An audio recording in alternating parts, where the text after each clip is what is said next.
সিঙ্গাপুরের শান্ত সমুদ্রের নিচে যেখানে সূর্যের আলো ঝলমল করে পানি ফাঁকের মধ্যে নেমে আসে, ঠিক সেখানে শেষ নিঃশ্বাস ফেললেন ভারতের জনপ্রিয় গায়ক জুবিন গার্গ। স্কুবা ডাইভিং এর সময় ঘটে যাওয়া এই দুর্ঘটনা শুধু ভারতীয় সঙ্গীত জগতই নয়, পুরো উত্তর পূর্ব ভারতের সংস্কৃতিকে শোকের কোলাহলে ফেলে দিল।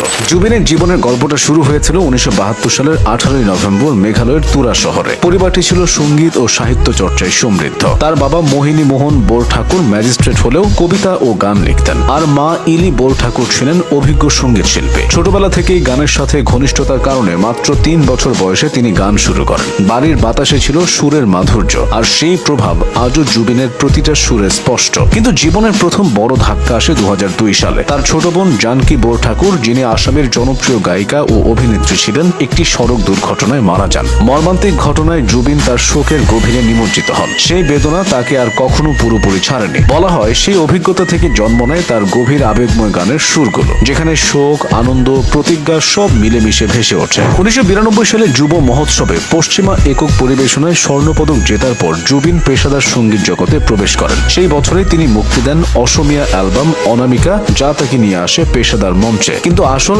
আন্তর্জাতিক খ্যাতি আসে 2006 সালে অনুরাগ বসুর সিনেমা গ্যাংস্টারে ইয়া আলী গান দিয়ে। অ্যালবাম হোক বা সিনেমার গান, জুবিনের সুরের মাধুর্য ছুঁয়ে যায় শ্রোতাদের হৃদয়। 40,000-এরও বেশি গান রেকর্ড করেছেন তিনি। অসমীয়া, হিন্দি, বাংলা, ইংরেজি ভাষার সীমা তাকে থামাতে পারেনি। তার ভক্তরা জানতো জুবিন কখনো নিজের অসুস্থতাকে ভয় পেতেন না। অনেক আগে থেকেই মৃগী রোগে আক্রান্ত ছিলেন জুবিন। তার কারণে 2022 সালে ডিব্রুগড়ের এক রিসোর্টে পড়ে মাথায় গুরুতর আঘাত পাওয়া সত্ত্বেও তিনি মঞ্চে ফিরে এসেছিলেন। গলা কেঁপে যেত, শ্বাসকষ্ট হতো, তবু থামেননি, কারণ ভক্তরা তার সুরের জন্য অপেক্ষা করছিল। সিঙ্গাপুরে নর্থ ইস্ট ফেস্টিভ্যালে পারফর্ম করার জন্য গিয়েছিলেন জুবিন। সেই দিনে সূর্য উঠেছিল শান্তভাবে। কঠিন এই রোগ নিয়ে স্কুবা ডাইভিং এক প্রকার মরণঘাতী হলো। তাই 52 বছর বয়সে চলে গেলেন সেই মানুষ যাকে শুধু গায়ক বলে ডাকা হতো না, বরং উত্তর পূর্ব ভারতের রকস্টার বলা হতো। জুবিন শুধু গায়কই ছিলেন না, তিনি সঙ্গীত পরিচালক, সুরকার, অভিনেতা, প্রযোজক, লেখক। অহমিয়া, বাংলা, হিন্দি প্রায় সব ভাষাতেই তার গান মানুষের হৃদয় ছুঁয়েছে। তার হাত ধরে